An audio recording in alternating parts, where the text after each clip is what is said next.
you ask is, where do I start with AI agents? Things are changing so fast. We're here live at DigimarCon Chicago. I'm here with Dan Liebrandt. I'm Dennis Yu, your host, and we're going to interview Dan, who's an expert in AI agents, so that you guys can take the first step in having success with AI agents. Dan, welcome to DigimarCon. Dennis, thank you so much for having me on the show. I know we've been to several DigimarCons at this point. You are kind of the star keynote speaker. So it's so good to be back here with you again in Chicago, my hometown. Amen. So for those who are dipping their toes in AI, they've watched some Hollywood movies, Matrix, that kind of thing. What has changed with AI agents? What are AI agents? Yeah, and I think you're right to start with that very basic question, because a lot of these owners, if we're talking to home service owners, maybe it's a plumber, maybe it's a pest control guy, which is a space I'm really familiar with. A lot of these guys aren't even using AI agents. Maybe they don't even have a CRM. Maybe they're using like a software tool here or there. Maybe they're like starting to use a go high level or something like that. Yeah. But not much is actually being done. So the question is, what are AI agents? AI agents are when AI tools or some kind of platform can act on your behalf. So instead of where AI was maybe a few years ago when ChatGPT just came out, or really even up to a year and a half ago, it was you maybe asking Claude or ChatGPT or whatever the platform was for strategy, or maybe for ideas, or maybe it could do some copy. Like, let's say, you generate some blog copy, but then you're still the one putting it into the WordPress. You're still the one putting it into the social media caption. So the big unlock with agents is that now it is your agent. It is your worker. It will implement the work for you. So now the way I like to think of it is now, especially here at DigimarCon, where a lot of people are employees, really no one can be an employee anymore. You are now a manager of AI tools and of AI agents.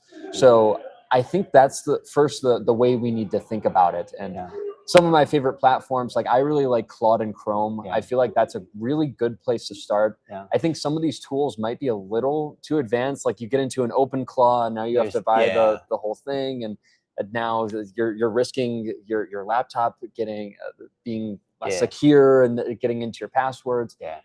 Claude and Chrome, I think, is the safest and the most accessible for people. So that's really where I'd like to start. So I feel that I want to be like driving a Toyota Camry instead of like being a mechanic under the hood working on the car. I imagine you guys are feeling like that too.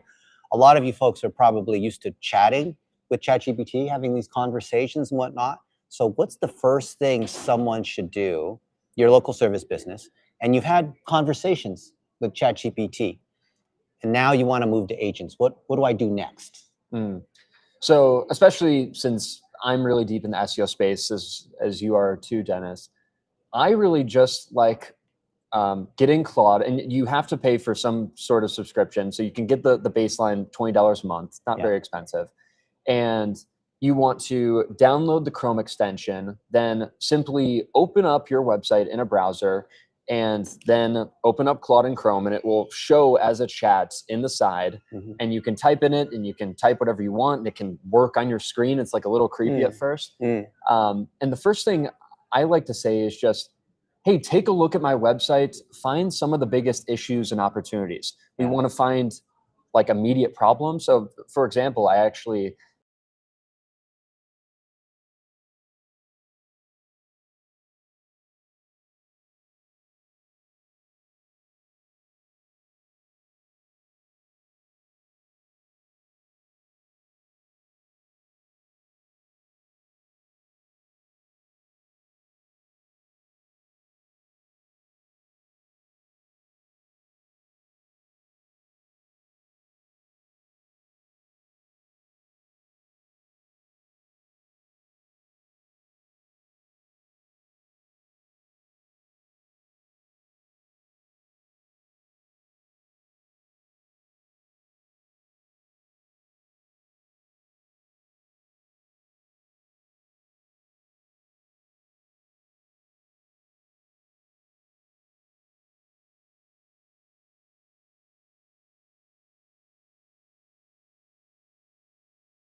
we could see I took my hands off Yeah. the screen, Yeah. and now it's working on her website. Yeah. And after about 10 minutes of working on the site, it then gave a detailed report. And something I also forgot to include here is that I also told Claude specifically to put that whole audit in a Google Doc.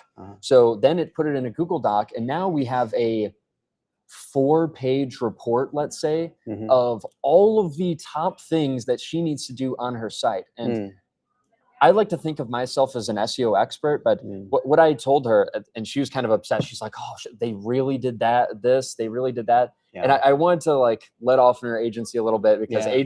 I'm an agency owner. Agency owners get such a tough time. I told her, look, a lot of these things, like maybe the word "learn" getting spelled wrong on this at the bottom of like your about page. Yeah. There's always stuff wrong. I probably wouldn't catch that. Yeah.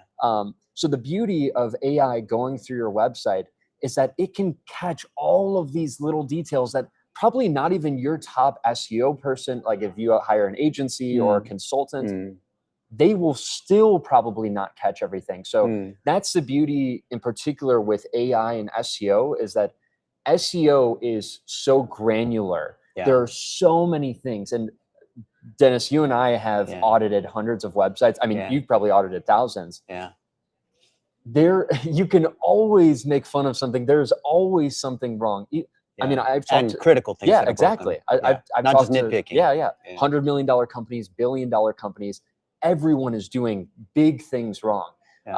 So, I mean, you can imagine if you're $1 million or sub-$1 million business, how bad is your website? Yeah. So that's really where I like to start, is getting that audit report.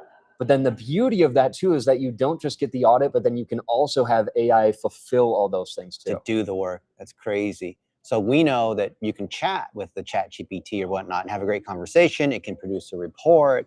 But then, Dan, tell us, how did things like connectors and MCPs and other ways of allowing the agent to have access to access to the website, access to even QuickBooks or the ad system, your CRM, access to different sorts of things that you have access to in your, like, how do we roll out access? How do we prevent the AI from going out of control, and can we trust it?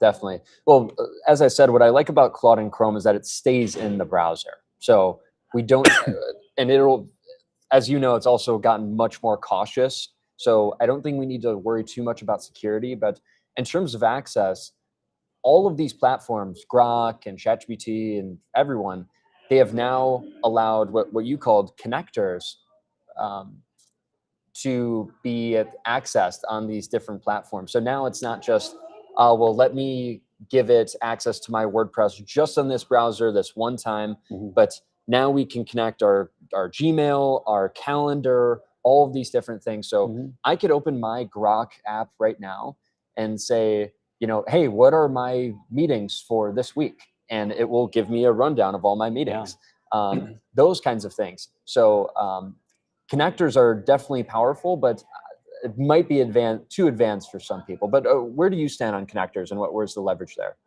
If you can manage a virtual assistant from the Philippines, and you're going to give them access to your website or to your CRM or to your Google My Business or to your Gmail or to your calendar or to your booking system or whatever kind of stuff, and you're used to managing someone else in another time zone, or who's not with you physically in the office, then you're already set up to manage these other agents. And the beauty of a connector is, or some people call it an MCP, a model context protocol, is that is specifically a way of giving access to another system without you having to do any programming or mess with APIs or fancy stuff. It's literally like, you go into ChatGPT or Grok or whatever it is, you click on the thing that says like connectors or MCPs, there's other words for that.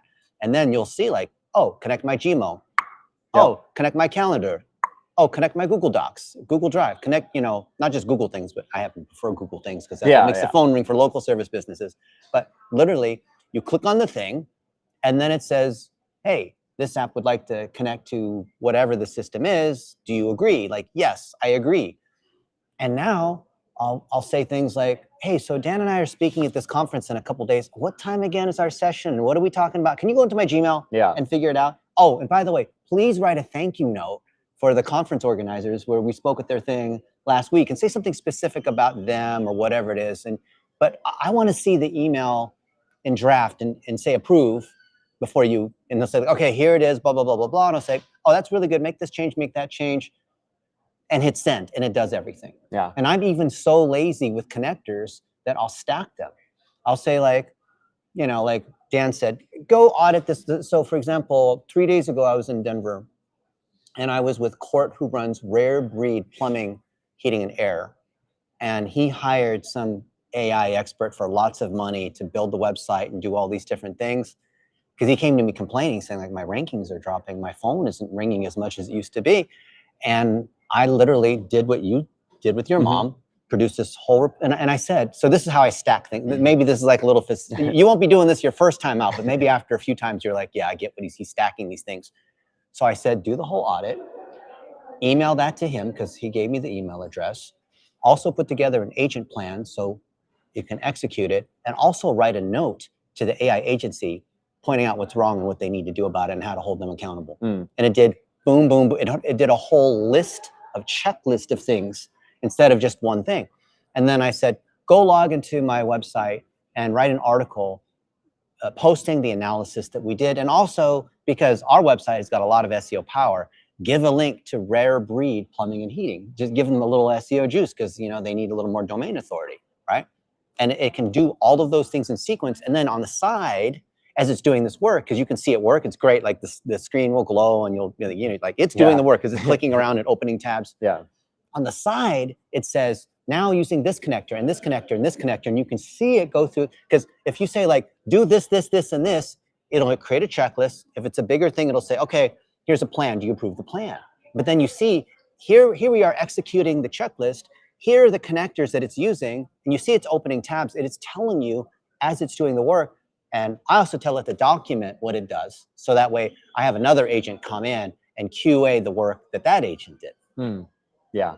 I will say that like something that comes to mind is that, especially on the website, we do need to be cautionary about some of these things. I know you were mentioning, I think just earlier today, and I've witnessed this. So I'll give an example. I was working and still am working with this lawn care company based in Reno, Nevada. And we're building them a new site. You know, we had an incredible design, all the pages that we needed. We're just about ready to launch. The founder just was sending us a lot of revisions, and we were making all those revisions.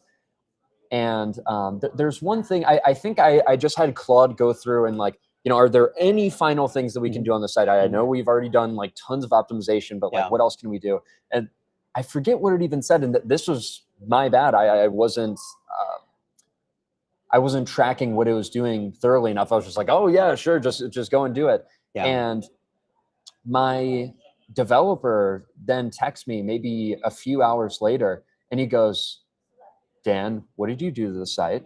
I go, oh, what? I was just, you know, I had my agent do some stuff on it. He goes, the whole front end is broken. The design is not loading anymore. It is just showing like the basic WordPress. It's not showing the Elementor anymore.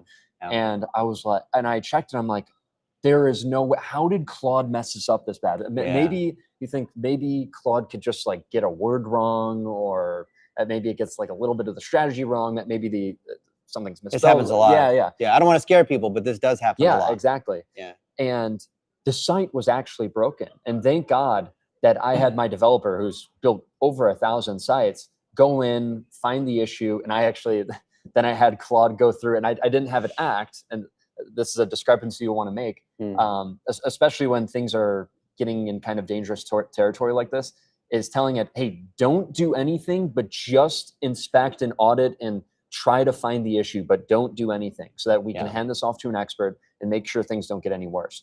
So I had Claude audit, and it did actually give some helpful information to my developer, which probably saved him a few hours. And thank God the site wasn't live. You know, we hadn't launched the site yet.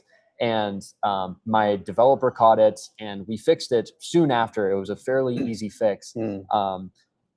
I think just the header was broken, so we had to rebuild the header, which just took like 30 minutes or so. So we got the site back, but that is something you'll want to be sure of, is I never have it audit and act in the same breath. I make Right. sure to audit Yeah. step number one, and then it'll give me a big list of action items.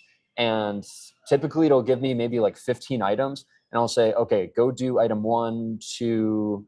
We don't need to do 3, not really 4 either, but 5 is big. So let's do 5, 6, Yeah. 7, 8, 9, 10, not really relevant. Or those are actually things that we do purposely do to optimize. And it's saying that that's against like having a too long of a title tag, which Claude says we shouldn't do, but actually we found that that does majorly improve ranking. So those like slight nuances in SEO as well. So ideally there's some kind of expert behind it, but at the very least what you can do and what Claude will naturally do is give you the safe options. It'll be like, okay, well, maybe we shouldn't, change this, like delete this plugin or change this major thing in the back end, but hey, we should implement like these 10 internal links across these 4 pages. That's totally safe. So make sure that you're doing the safe things that it recommends. And if you feel like you're a pro, or you can do some more research on whatever that item is and you feel confident in it, then you can do it. So let's say the folks watching here, they're not SEO pros that have audited and built hundreds of websites and whatnot, but they would like to dabble with Claude and whatnot. Do they need to have this level? Like, what degree of expertise do they need to have to not screw stuff up? Well, you can still be a very beginner, but you still need to be conscientious of what you're doing. And I think like just what comes to mind is I think you should have some kind of expert in your corner. That doesn't mean you're an expert, but you can do maybe 50 to 80% of this stuff on your own, but you have someone like me or Dennis or other people in the space where you can just say like, hey, is like, can I do this? Is this right? Yeah. And sometimes you can't even trust your agency because usually you're working with an account manager and they're not actually an expert. They follow their guidelines. Yeah, they don't know. They've never been under the hood. Yeah. Yeah. So you want to make sure that you have some kind of expert that you trust where you can say like, hey, Claude's saying this thing is kind of sketchy, but it could be a really big opportunity. Like that big decision, that should be appointed with an SEO person, I think. I view it as like if you're hiring people on Upwork or one of these Fiverr sorts of websites and they're like mid-level or maybe even like almost senior, you always want someone else who is an expert like Dan to just quickly check over it. So you get the best of both worlds, because when you have the work, like 80, 90% of it being done by this agent, which costs you almost nothing, then all you need is an expert just to come in at the beginning to review the plan, maybe at the end to be like, okay, is this just about right? And that way you can get very close to results if we were to do it, but you're still paying a fraction of the price. I think that's kind of where because if you try to go full automation, you're going to run into these sorts of problems versus you go, I only want Dan personally working on my website. Well, that's economically not going to make sense for you. Yeah, of course. Yeah, the key is to have experts focused on strategy. And that way you can use me super high leverage or whoever it might be. Yeah. Where, hey, I'll just have you use the agent on the site and approve the items. And now we let the agent work for an hour plus and do all the items. But it doesn't make sense for me to do all the action items, or like, for example, back to my mom's site of like fixing the misspelling of the word learn. Like that's not the best use of my time when we can have agents go in and make sure that all of those mistakes are fixed. So consider what has to happen in your business, because you have other people that are doing different things, and there's things that are repetitive, that are junior, that are not worth your time. And there's things that are high leverage use of your time, but you as a director, as a manager, as an orchestrator, conductor over all the stuff that happens in the business, it's no different than having AI agents. In the same way you manage a team of people according to an SOP, you keep them accountable, you have some level of QA, you have some cycle where you inspect the work. Why can't AI be the same thing? And to Dan's point, if you are the manager of these workers, whether they're human or not, or there's a mix of human and whatever, folks, right? I always like to keep the humans on their toes because we have the agents competing with them, and anyway, it's always fun. Then if you're a good manager, if you know how to structure and communicate and operate according to SOPs, you're going to find that your success with AI is going to be incredible. And that AI is not, the big misconception is like AI is some technical programmer thing. It is not. It's your ability to think structurally, like what we're talking about here. It's more about the processes and the people and the clarity of what you want to do than it is around like writing Perl scripts or something like that. So Dan, yeah, go ahead. I was going to ask you, what do you think is the biggest opportunity with AI agents? I'm going to say something unpopular. Whoever is the best at something, AI is going to allow them to do 100 times more of that. Why? Because AI is like a megaphone. It's a copy machine. It makes, it duplicate. You put whatever.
Because the service that I do is SEO. The market that I serve is pest control companies. For that pest control company, it might be that they only do wasp removal and they only do it in Glenview, Illinois. And when you have those two specializations together, then you can thrive with AI, because now it's reasonable to say that you can become the best at that thing. I can become the best at pest control SEO because it is so nuanced. I know exactly what services pest control companies provide, how these guys act, how their customers think, how the best website should be, what they're looking for, what actually drives leads and revenue, all of that. So when I have a lot of insight into the industry as well as the mechanism, then it's pretty hard to lose. So think of this, you are dropping the pebble in the pond and the ripples are going outward. That first thing where you dominate, you could be the best tankless water heater plumber in Orem, Utah. Yeah. Like super niche. And you have the data to prove it. You've got the customers, the reviews, all that. Like however far down you've got to go to be the number one in this tiny little niche. Feed that into the AI, like Dan said, and say, okay, you know, this is where our strength is. Where do we radiate outwards? Now I'll be the best residential plumber in Orem. Now I'll be the best plumber in all of Salt Lake City, right? But I see so many of these small businesses and they say, in fact, there's one just 2 days ago, and they said, we do plumbing and air conditioning and electrical and landscaping and all this and that. And so they said, well, we're going to increase our revenue by adding more services to our website and social media and all that. And our vans are like a NASCAR thing with. And I said, no. What's the one thing you guys are really know? You know, the Chick-fil-A is the chicken sandwich, right? I don't want to go into like why you need to specialize and niche down, but think about AI as this multiplier. The AI agents, which is what we're talking about here, we want to multiply against the advantage that you have. So real exercise here. We spent some time together. This is clearly valuable to you, I would assume. If you're still here, then you are because you're watching this. What is that one thing you want to multiply 100 times? What would that look like for your business to be able to have 100 times the volume? What would you have to put in place to be able to serve 100 times more, provided that that's how much is in that market, you know, subject to the demand that's there? And go ask the AI, how do I achieve this? If you're really clever, take the transcript of this video, put it into your AI saying, I want you to listen carefully to what Dennis and Dan were talking about and use this to my advantage in my business and tell me what I need to know. Don't just tell me how amazing I am. Give me the real truth. Be maximally truth seeking. Definitely. I've got a point there as well, which is I think like the underlying layer of this is actually mindset, which is what like all these coaches and influencers and gurus talk about, but like it's actually true. A lot of this, you know, oh well, does, you know, should I use AI agents? And well, the latest tool just came out. Part of it is that you need to think bigger. You need to imagine your wildest goals and understand that it's now possible and increasingly more possible with all these AI tools.